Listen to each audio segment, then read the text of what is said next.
bonjour et bienvenue à cette dernière leçon de préparatoire au stage accompagnement thérapeutique et multiconscience thérapie. Alors le sujet qui va vous être présenté cette fois-ci est l'écoute imaginaire dynamique. Donc, en quoi l'écoute imaginaire dynamique peut être utile à l'accompagnement thérapeutique?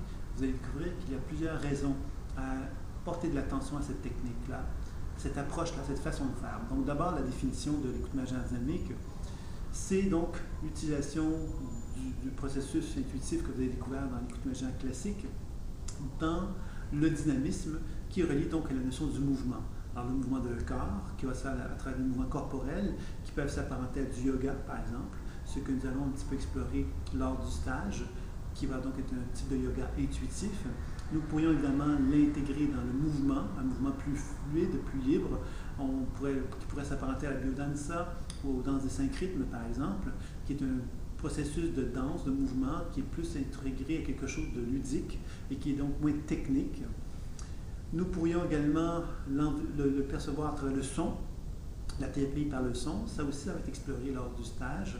Alors, une thérapie par les sons dans laquelle nous allons chercher à utiliser le son dans un contexte thérapeutique. Alors, de quelle façon qu'on peut accompagner quelqu'un par le son, de quelle façon qu'on peut l'accompagner dans le mouvement, par le corps. C'est ce qu'on va essayer de chercher à faire dans le stage, de vous initier un petit peu à ça, pour vous amener à prendre conscience qu'il y a des gens qui ont besoin d'être dans des médiums qui ne sont pas strictement cérébrales et qui peuvent les aider donc à favoriser une intégration plus importante.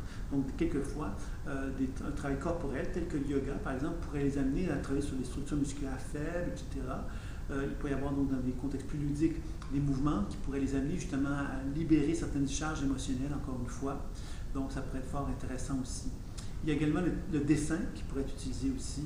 Un dessin quelque part qui va s'apparenter beaucoup à l'écoute imaginaire, dans lequel nous allons simplement prendre le temps de dessiner quelque part ce que nous ressentons dedans de soi. Par exemple, je me mets en relation avec mon plexus solaire, je prends le temps de laisser venir en moi ce qui anime dans mon plexus solaire. Je peux percevoir par exemple que dans mon plexus solaire, il y a quelque chose une boule rouge. Bien évidemment, je vais prendre le temps de dessiner la fameuse boule rouge sur un papier, une feuille de papier. Et évidemment, ce que je pourrais faire par la suite, évidemment, je pourrais donc faire un genre de technique projective où le dessin devient une expression de mon intérieur. Donc, je vais m'adresser à cette boule rouge-là, lui demandant qu'est-ce qu'elle fait là, etc. Je pourrais constater que cette boule rouge est reliée à une grande colère qui est tellement forte que justement, elle m'amène à vouloir dessiner comme des petites étoiles au-dessus de cette boule rouge, signifiant justement que cette boule rouge représente une colère qui est tellement forte qu'elle se dirige vers le ciel. Et que dans le ciel, bien évidemment, je me rendrai compte à quelque part que j'aurais besoin donc de faire des étoiles, même de prendre d'autres feuilles pour monter mes feuilles le plus vers le ciel, justement pour montrer à l'audience qu'il y a vraiment quelque chose de très très grand et de très très haut dans le ciel, et que c'est tellement haut que cette colère-là est inaccessible. Comme si c'est une colère qui finalement est tellement exprimée comme quelque chose de tellement immense et tellement vaste que je n'arrive pas à l'intégrer dans mon propre corps. Ce qui m'amènerait peut-être à constater justement que j'aurais besoin donc de dessiner des pieds. Parce que je sens qu'il y a un manque de pied, un manque d'ancrage dans tout ça. Donc, je prends une autre feuille, je pourrais prendre qui est en dessous de celle où j'ai mis la boule rouge, et dans laquelle je pourrais me dessiner des jambes. Et je pourrais constater qu'en ayant des jambes, je me sens plus confortable, je me sens plus sécure. Peut-être que je ressentirais dans mon propre corps ce sentiment de liberté également, qui me serait favorable. Peut-être que j'aurais envie, évidemment, en ayant ce sentiment de confort, de liberté dans mes jambes, de peut-être me mettre à danser. Et là, je pourrais intégrer à ce moment-là le mouvement à l'intérieur de cette façon d'aborder les choses, où je me mettrais justement à créer un certain mouvement dans mes jambes, où je me mettrais à danser, par exemple, ou à courir, tout simplement, ou à sauter, ou à voguer dans un espace.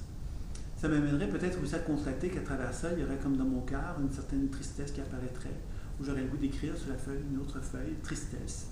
Comme si cette tristesse représentait justement pour moi un sentiment de vide qui m'arrive dans cette région-là de mon corps.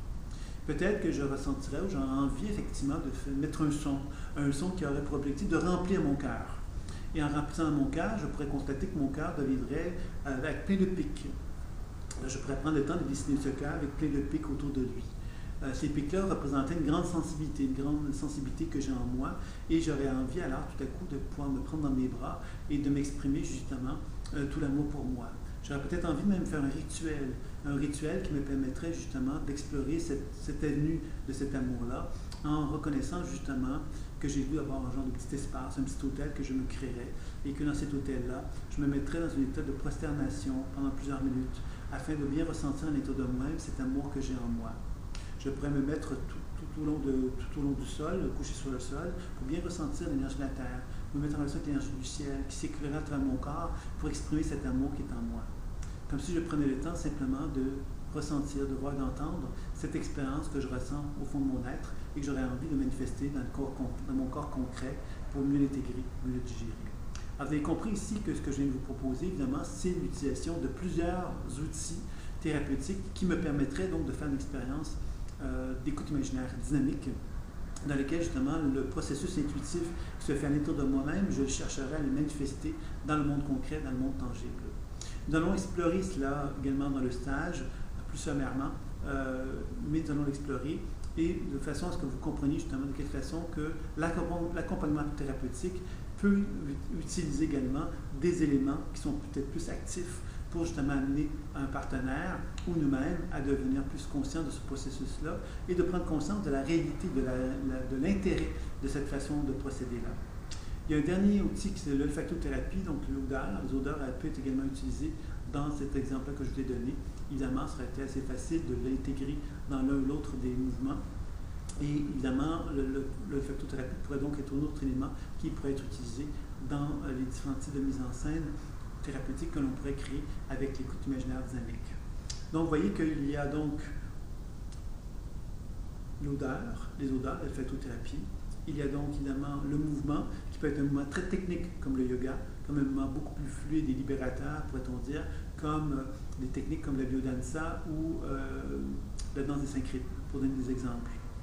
Nous avons également la thérapie par le son, qui va donc permettre justement de reconnaître que notre corps est une caisse de résonance et que plus le son circule dans tout mon être, dans tout mon corps, plus je parviens justement à amener ce qu'on pourrait appeler le son fondamental. C'est l'objectif qu'on peut se donner lorsqu'on a cet objectif-là, donc de travailler avec le son. Donc on peut apprendre à le faire sur soi, évidemment, pour être cette caisse de résonance qui vibre de partout. Et on peut évidemment chercher à le développer avec un partenaire. Et c'est ce que nous allons faire lors du stage de toute façon également. On va avoir une préparation à cela qui va vous être proposée. Il y a également donc le rituel thérapeutique, en fait, le dessin projectif peut-être plutôt, qui lui va nous servir justement de moyen pour personnifier encore une fois des perceptions qui sont dans de soi dans un contexte visuel de dessin dans lequel nous allons pouvoir interagir avec les dessins pour pouvoir amener un travail d'échange entre ce qui se passe en moi et ce qui se passe dans mon dessin. Et la dernière étape qui est le rituel de transformation, le rituel thérapeutique, le rituel chamanique, est un rituel évidemment qui, depuis le début des temps, le rituel existe. Et le rituel, finalement, qu'est-ce que c'est? Ce sont les mises en scène théâtrales, en fait, dans lesquelles nous allons créer un genre de contexte spirituel, un contexte magique, où on va pouvoir effectivement expérimenter quelque chose d'important. Donc, c'est tous ces éléments-là qui peuvent être intéressants quelquefois dans la thérapie, dans l'accompagnement thérapeutique. Une personne peut, par exemple, dire j'aurais le goût d'embrasser le monde entier. Pourquoi pas? Comment ça pourrait prendre forme dans une mise en scène, ça? Par exemple, j'aurais le goût d'exprimer ma colère contre ma mère. On l'a vu que par la technique de la chaise, ce serait une façon d'utiliser. On pourrait également, par exemple, si quelqu'un est à l'aise avec le dessin, on pourrait très bien exprimer la colère à notre mère par le dessin. On aurait peut-être envie de faire un gribouillis sans nom pour exprimer cette colère, cette rage dans le dessin. Alors, pourquoi on va décider de faire le dessin plutôt que la chaise? Bien évidemment, vous avez compris évidemment que c'est une question quelque part aussi de résonance avec le client. Le client a des résonances lui-même avec des façons d'exprimer ce qu'il est. Alors, des gens qui sont très à l'aise dans le mouvement, par exemple. Il y a des gens qui sont très à l'aise dans l'expression visuelle, de dessin, par exemple. Il y a des gens qui vont avoir plus le goût à quelque part de crier, tout simplement. Il y a des gens qui vont avoir envie, effectivement, de passer par une technique comme celle de la chaise électrique, comme je l'appelle, qui pourrait effectivement être une autre façon de faire. Donc, il y a plusieurs façons de faire. L'intérêt, c'est d'avoir plusieurs outils pour amener justement notre partenaire à explorer un peu chacun de ces outils-là et de découvrir justement de quelle façon qu'on peut enrichir le soin thérapeutique par justement ces interventions qui vont surprendre le client aussi, qui vont l'amener justement dans d'autres espaces qu'il n'est pas habitué nécessairement d'explorer, ce qui est très bon aussi, puisqu'on sait que plus on est dans un monde connu, plus on est dans un monde de contrôle, et plus on est dans un monde où on est moins dans le connu, plus on a plus de difficultés à contrôler. Donc, il y a des bonnes chances qu'on puisse émerger, qu'on puisse lâcher prise, et c'est ce qu'on souhaite évidemment dans une consultation thérapeutique. Donc, l'écoute imaginaire dynamique vous sera présentée dans un contexte d'accompagnement thérapeutique. Je vous invite, si vous le voulez bien, quelque part, de faire une petite exploration de l'écoute imaginaire dynamique sur vous-même, et c'est ce que je vais vous inviter donc à faire en reprenant contact avec l'énergie de la Terre et celle du ciel, de façon à ce que vous puissiez retrouver la position de l'enracinement. Donc d'abord, on se met dans une position confortable, bien assis. On dépose les pieds sur le sol d'une façon bien stable. On ferme les yeux et on va simplement créer des racines sur la plante de nos pieds, de façon à ce que ces racines vont aller puiser dans le sol pour que l'énergie de la Terre puisse remonter à travers nos pieds, nos chevilles, nos mollets, nos genoux, nos cuisses et nos hanches. Et on cherche à bien ressentir, bien voir et bien entendre cette énergie de la Terre qui nous supporte dans nos deux jambes, de façon qu'on puisse vraiment apprendre à se tenir debout, très solidement ancré au sol, et que cette énergie de la Terre puisse se déployer vers notre bassin, notre chakra racine, afin que l'on puisse bien expérimenter le sentiment de sécurité, de confiance en la vie que l'énergie de la Terre peut nous procurer dans le chakra racine. Et on cherche à bien ressentir, bien voir, bien entendre comment l'énergie de la Terre peut remonter vers notre chakra sacré. Et de cette façon-là, évidemment, on peut prendre le temps, évidemment, de chercher à créer un mouvement dans la région du chakra sacré, comme si on pouvait avoir ressenti le besoin, justement, de se mouvoir, de créer des mouvements rotatoires, on peut se lever debout, on peut vraiment prendre le temps et dire, vraiment chercher qu'est-ce que j'ai besoin pour que l'énergie de la Terre circule mieux dans mon ventre, de quelle façon que je peux me mouvoir. Je peux faire des rotations, je peux simplement donc même sauter, je peux faire diverses choses qui vont faire que l'énergie va mieux circuler dans mon ventre et qui va me permettre donc de ressentir sa présence à l'énergie de la Terre qui va circuler de mieux en mieux dans la région de mon ventre. Et je cherche ensuite à remonter l'énergie de la Terre vers le plexus solaire. Et encore là, je peux avoir le goût de faire des mouvements pour faire monter cette énergie de la Terre dans mon plexus solaire. On se laisse guider par les mouvements qu'on a envie de faire, on explore aussi à travers ça, de quelle façon que l'énergie de la Terre peut mieux circuler dans la région de mon plexus solaire. Je peux avoir envie d'émettre des sons qui vont permettre à l'énergie de mieux circuler dans mon plexus solaire.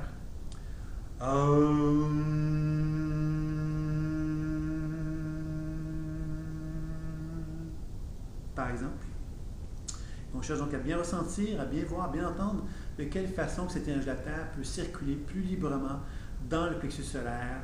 Et on favorise donc cette circulation énergétique de plus en plus et de plus en plus en explorant le mouvement, en explorant le son, en cherchant justement à explorer comment cette énergie de la Terre peut être facilitée pour qu'elle puisse remonter progressivement jusqu'au chakra du cœur.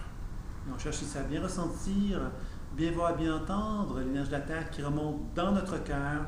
Et encore là, les mouvements peuvent accompagner cette énergie de la Terre qui circule dans la région du cœur et évidemment des sons, si on en sent besoin, qui pourraient être aussi accompagnés pour permettre aux énergies du cœur de pouvoir s'exprimer de plus en plus librement.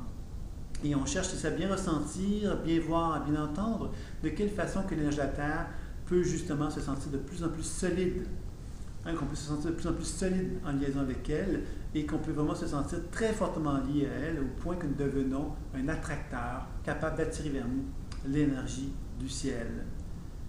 Alors c'est alors qu'on va ressentir, voir et entendre une énergie du ciel très rayonnante et très lumineuse qui va se diriger sur soi comme une douche de lumière. Et cette douche de lumière qui se dirige sur toutes les cellules de notre corps éveille en nous ce sentiment d'unité, d'union avec le ciel. Et on cherche donc à bien ressentir, bien voir, bien entendre comment cette lumière se met donc en connexion avec tout notre corps et de quelle façon que mon corps a envie de bouger quand il est en relation étroite avec cette énergie du ciel. De quelle façon qu'il peut devenir justement désireux de se mouvoir pour sentir cette énergie du ciel devenir de plus en plus présente en lui.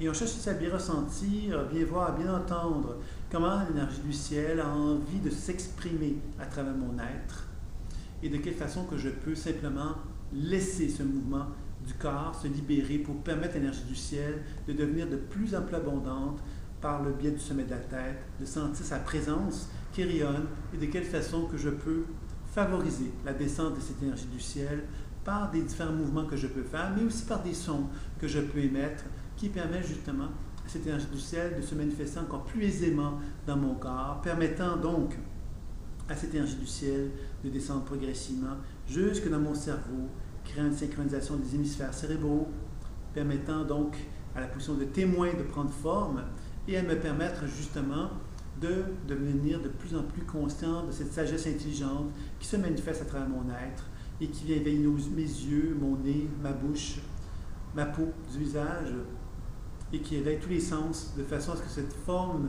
d'expression intelligente puisse s'exprimer encore plus facilement et plus aisément dans tout mon être.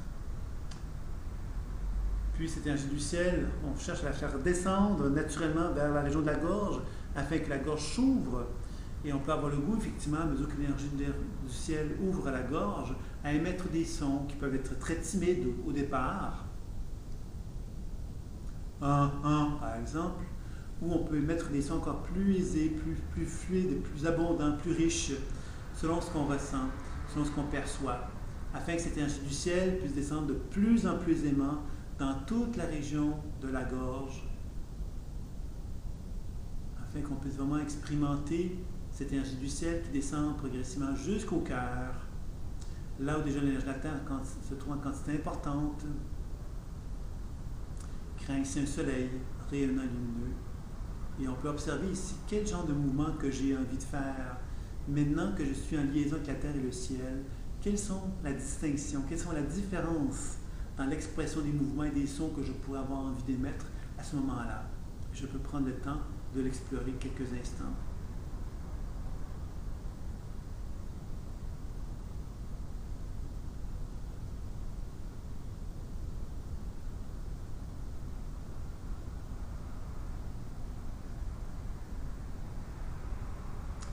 Et je vais donc choisir un thème sur lequel j'aurai envie de travailler, un thème général, un thème de mon choix, ce que vous voulez, sur lequel vous pourriez effectuer un soin. Et la première chose que vous allez chercher à faire,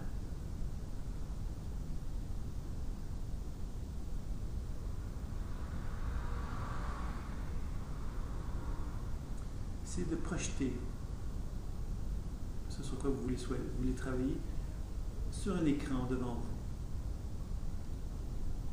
Si vous avez envie ou le désir, vous pourriez prendre une feuille et un crayon et simplement prendre le temps de dessiner ce que vous voyez, ce que vous entendez, ce que vous ressentez, qui se trouve devant vous dans l'écran.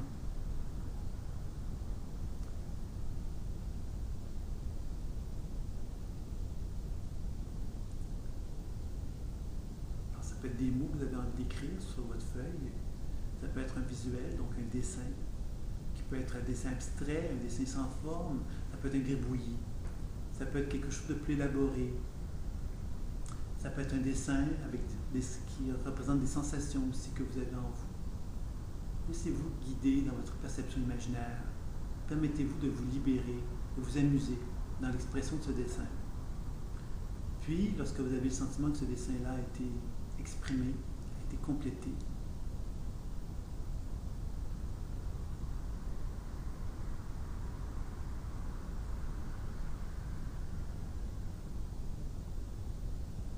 prenez le temps simplement de décrire ce que vous voyez sur votre dessin. Vous savez comment vous vous sentez autour de vous-même quand vous regardez ce dessin, que ce soit au niveau des sensations, des mots que vous entendez, ou encore des images que vous percevez autour de vous-même.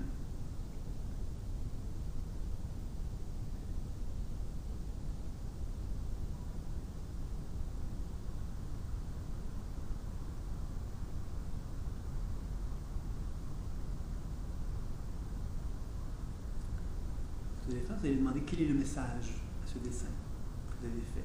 Quel est son message? Peut-être que le message est déjà très clair. Peut-être qu'en demandant quel est le message, vous allez voir apparaître de nouvelles sensations, de nouveaux mots, de nouvelles images qui vont se manifester à vous. Prenez le temps simplement de dessiner ce qui apparaît comme étant le message, ce qui apparaît comme étant la raison d'être de cette information.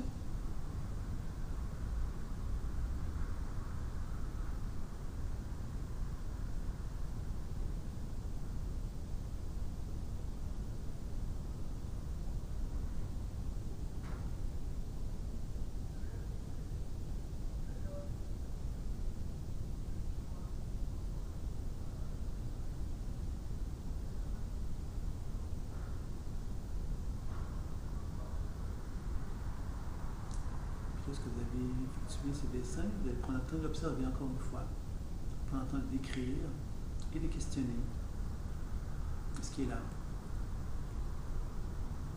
Et vous allez ajouter un troisième élément qui est de déprogrammer. C'est-à-dire vous allez donner à ce que vous percevez dans le dessin ce qu'il vous demande, ce qu'il a besoin pour que effectivement vous puissiez libérer l'énergie en question. Donc vous êtes attentif à ce qui se passe en l'intérieur de vous, ce qui se passe sur votre dessin aussi, comment vous le percevez. Et vous allez simplement donc chercher à déprogrammer en manifestant une action sur votre dessin, concrètement, pour effectivement lui donner ce qu'il vous demande. Alors, par exemple, si vous demandez, je ne sais pas moi, de la pluie, je vous donne un exemple, bien, vous pourriez prendre le crayon et dessiner de la pluie. Et observez qu'est-ce que ça vous fait quand vous effectuez cette action. Si vous demandez de la joie, vous pourriez personnifier la joie par un symbole, par un dessin, et encore là, observez ce qui se passe quand vous effectuez le dessin.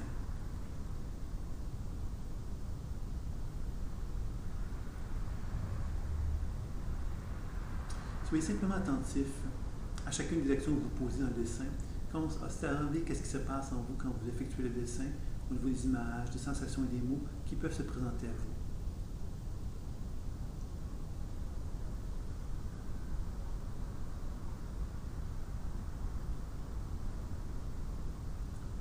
Afin de poursuivre la déprogrammation, vous pourriez décider d'évaluer quel serait le mouvement de votre corps qui pourrait donc permettre à l'énergie de se libérer encore plus fortement. Et de laisser instinctivement, intuitivement, un mouvement prendre forme, un certain flot énergétique prendre forme, et de vous mouvoir dans votre corps, dans l'expression d'un mouvement qui correspond justement aux besoins de fluidité, de bien-être que le dessin vous demande, et ce que vous ressentez autour de vous-même aussi. Prenez le temps d'observer dans le mouvement maintenant ce qui se passe quand vous parvenez justement à répondre aux demandes qui vous sont manifestées par le mouvement maintenant.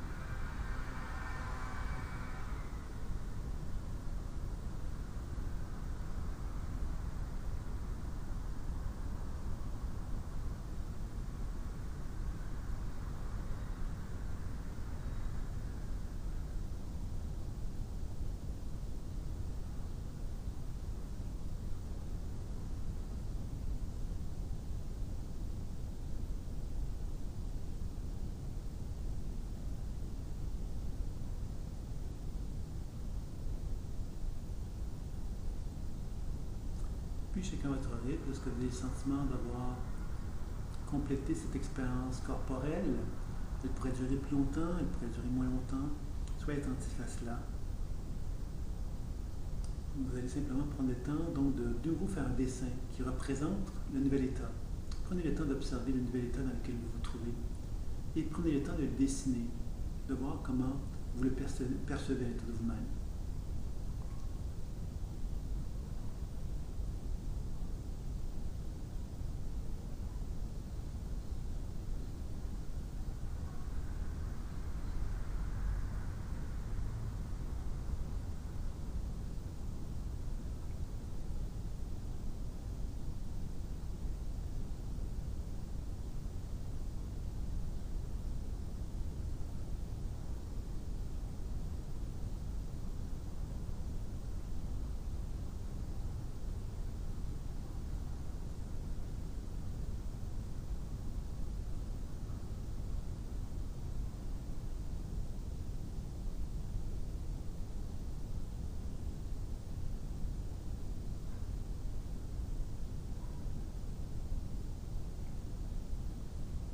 Puis pour poursuivre votre déprogrammation, vous allez prendre le temps encore une fois donc d'observer comment le dessin, vous le ressentez devant vous, vous le voyez, vous le percevez, et vous allez demander qu'est-ce que vous pourriez faire davantage pour aider à ce travail de se faire de façon encore plus efficace, mais en utilisant le son cette fois-ci.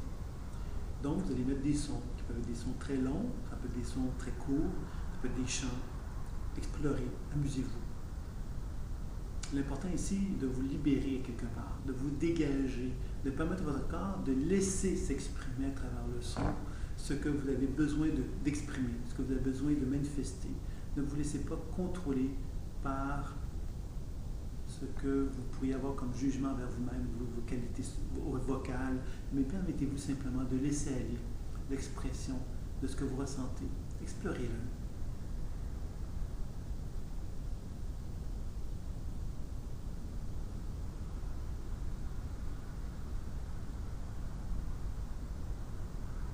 Laissez monter en vous les sons que votre corps souhaiterait communiquer ou exprimer, qui permettraient à ce travail de déprogrammation de se poursuivre et de faire en sorte que l'énergie se dégage et devienne de plus en plus équilibrée et de plus en plus harmonieuse.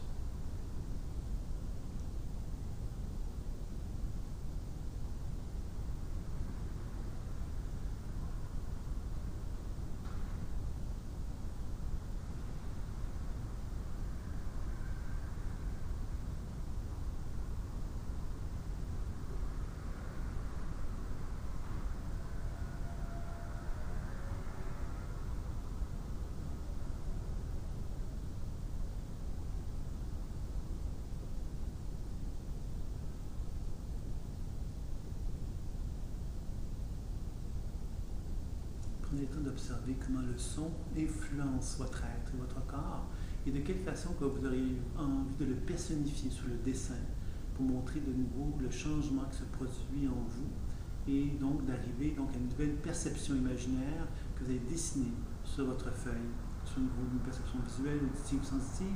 Vous allez prendre le temps de le dessiner, de la personnifier sur le dessin.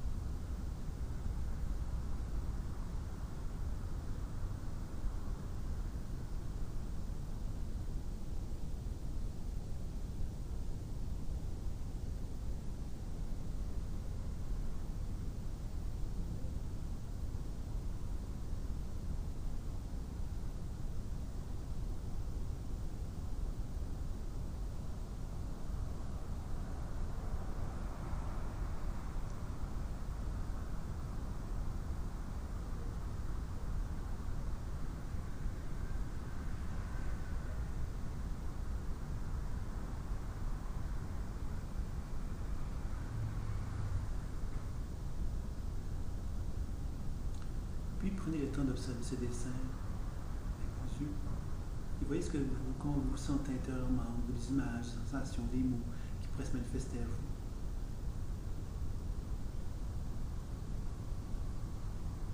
Puis pour terminer, quand vous allez être prêt à le faire, vous allez simplement identifier en vous un rituel qui permettrait de clore l'exercice. Ce rituel aura pour objectif, évidemment, de donner à quelque part à votre corps ce qu'il souhaite,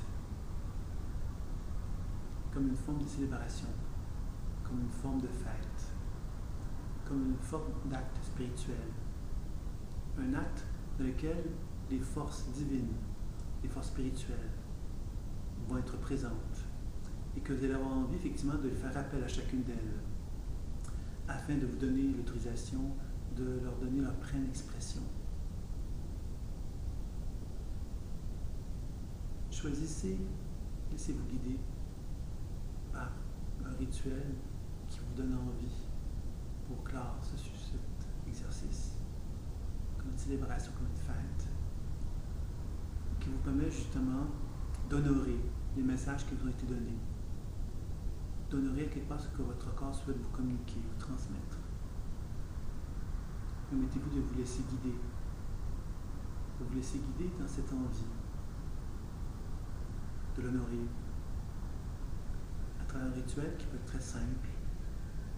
Cela pourrait être simplement de s'agenouiller et de se mettre dans une position de prière afin de remercier l'univers d'être ce que nous sommes. Cela pourrait être quelque chose de plus complexe aussi, comme un constat que dans les dessins, nous avons observé qu'il y avait en nous beaucoup de choses à exprimer, beaucoup de peines à exprimer, de colère en fait, des peines que nous avons eues, qui n'ont pas été exprimés. Et nous pourrions prendre le temps de faire un rituel qui pourrait, par exemple, être celui-ci. Nous prendrions un feuille de crayon, nous metterions à faire énormément de gribouillis, personnifiant justement cette colère, cette frustration.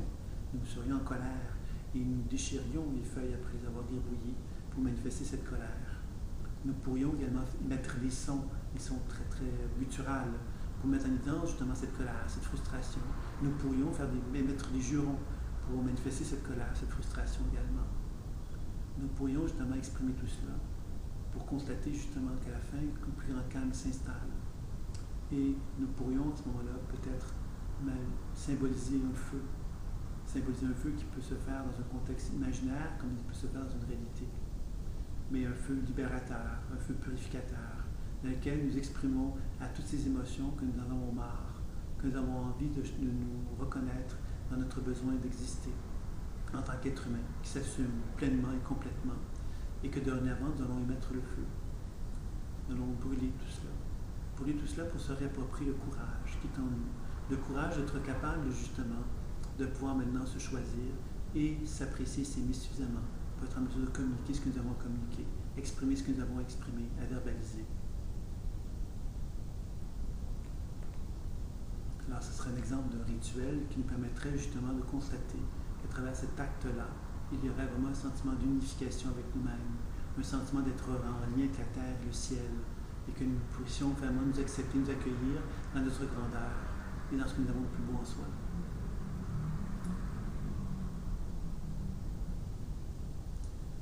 Permettez-vous donc d'effectuer un genre de petit rituel pour terminer cet exercice.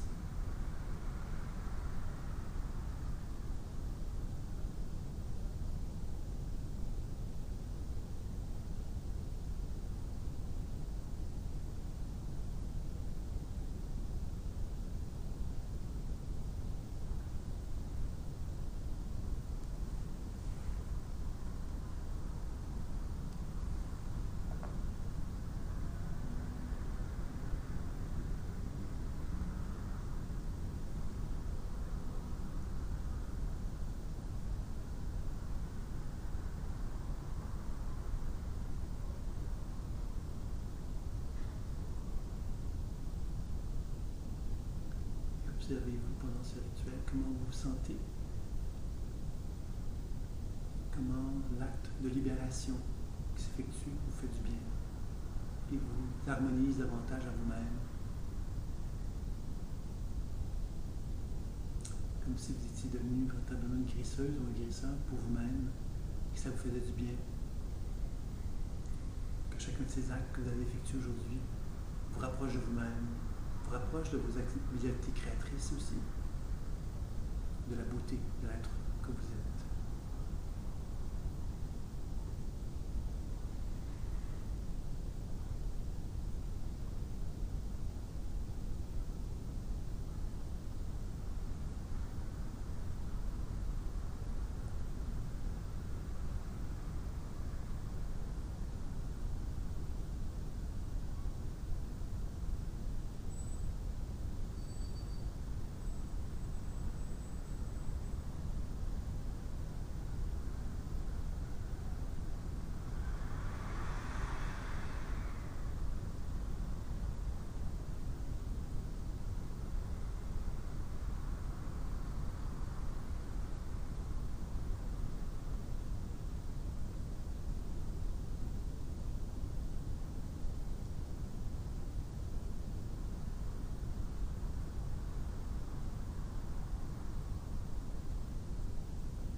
Lorsque vous aurez le sentiment d'avoir terminé le rituel en question, vous prendrez le temps de faire un dernier dessin, si vous en avez envie, qui personnifiera justement le nouvel état dans lequel vous êtes.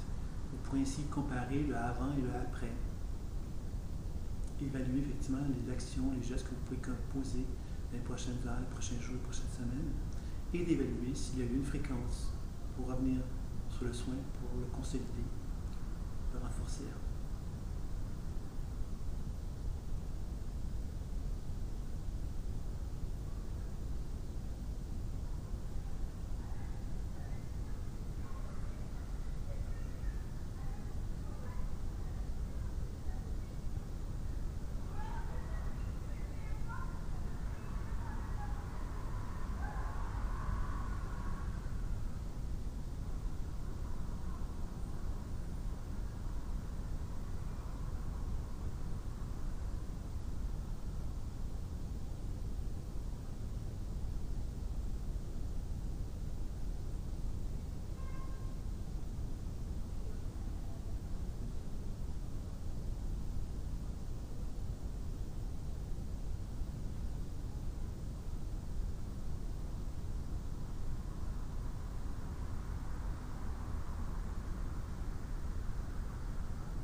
arrive, vous cherchez à conclure l'exercice. Alors évidemment, vous savez que vous pourriez l'approfondir, y revenir. C'est toujours possible. L'idée ici, c'était de vous faire découvrir l'écoute imaginaire dynamique, de quelle façon que vous pourriez l'appliquer dans votre propre vie. Et quand vous allez être prêt, vous allez pouvoir donc vous remercier le processus qui a été présent.